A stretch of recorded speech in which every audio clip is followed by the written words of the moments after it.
Okay, for video number 2, we're going to do getting started. And the first thing we're going to start is where can you get help when you're not sure what to do? How do you get help?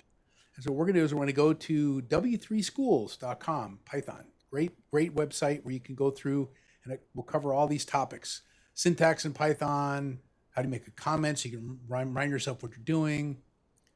A lot of computer programs use variables. So we're going to talk about variables. Each variable is a different type. So we'll talk about data types. There's strings, there's numbers. We'll talk about the kinds of numbers that exist.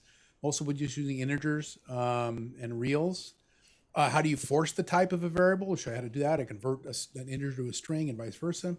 Talk about strings, that are just letters, basically a collection of characters. A Boolean, which is stands for true or false. It's a Boolean logic, if you will. And then operators, so you can operate on those variables and what operators you can use. And we'll talk about collections of variables like lists or tuples, which are a simple set of lists, and then dictionaries. Like in a dictionary, you look up a word and it's got a meaning. You can actually associate a string with some information. We'll talk about that. I highly recommend that you go to YouTube and you search for Code with Kylie. There's a link here. I'll provide this link during the video for Python for the complete beginner. The first one talks about installing Python, which we already did, so you probably skipped that one, but I would go through those videos as well to help get your knowledge up on what we're doing. And then we'll do with starting with the next video, we'll actually start writing some programs for what we want to do for our video game. So let's go ahead and get started. All right, so the first thing I'm going to do here is I'm going to make some room here in our PyCharm window so that I can share a website along with our window here. I'm going to collapse the project window. We just have our sample code here that we started with. And then I'm going to add a web page. Okay. Up here, we're going to type https://w3schools.com/Python.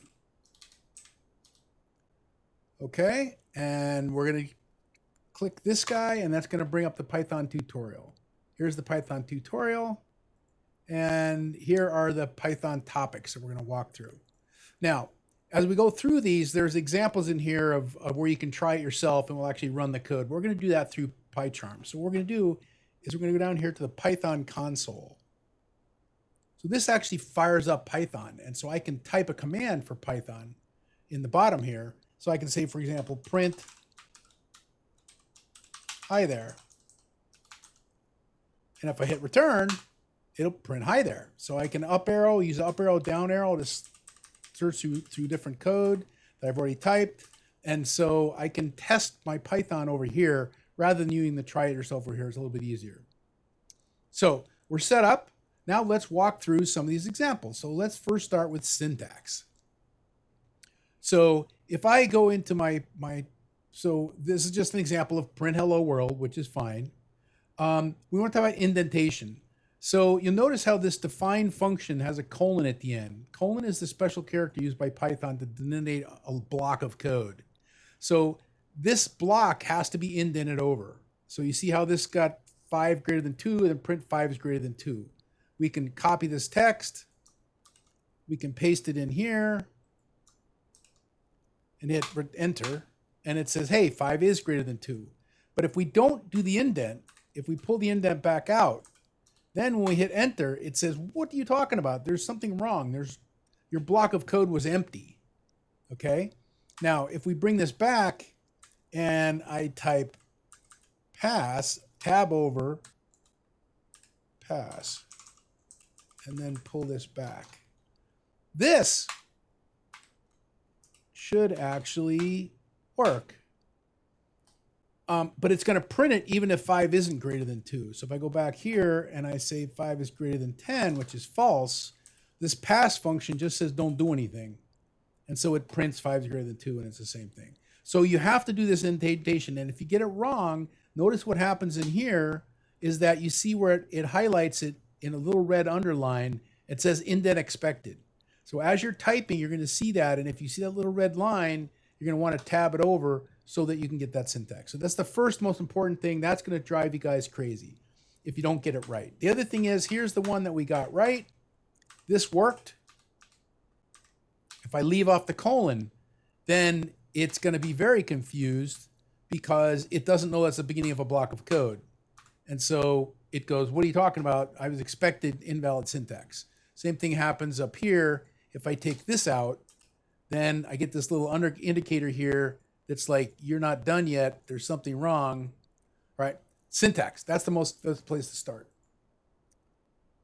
Comments. You can add comments in Python. It helps it read the code that you're writing, right? So here's a comment. Press the green button on the gutter to run the script. Okay? And so the way this works to make comments is I can go down here and I can say, this is a set of comments. See, I can't type.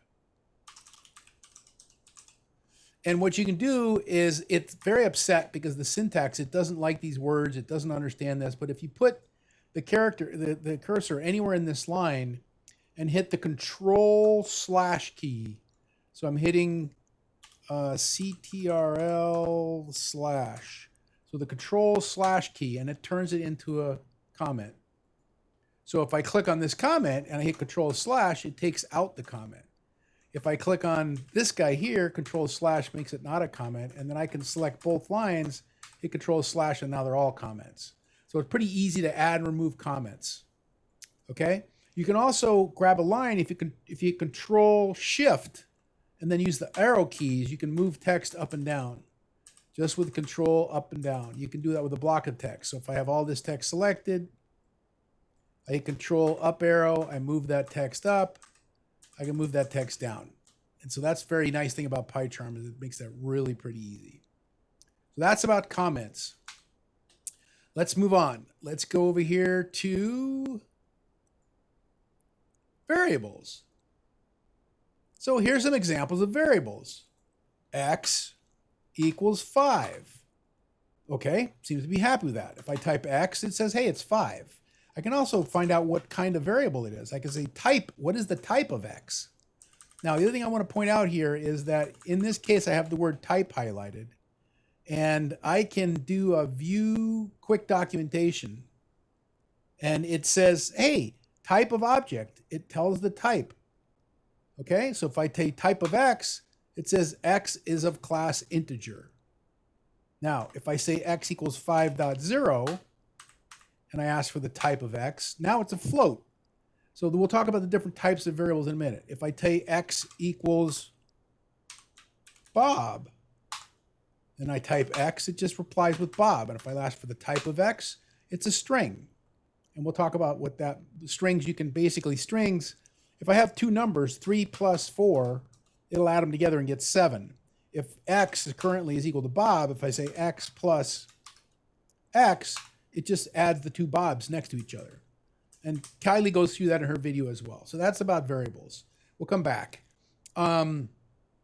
Casting is that you can change the value of so if you had a 3, and I say, what is the type of 3? That's going to be an integer. But if I say X equals the string of 3, then when I take X, it's got the quotes around it. Now, by the way, in Python, 3, so Y equals 3 makes the 3 a string. So does double quotes. It doesn't matter which you use, single quotes or double quotes. It'll go through that in Kylie's video as well. So that's variables. You can assign multiple values to a variable. Okay? So, for example, I can say XYZ equals orange, banana, cherry.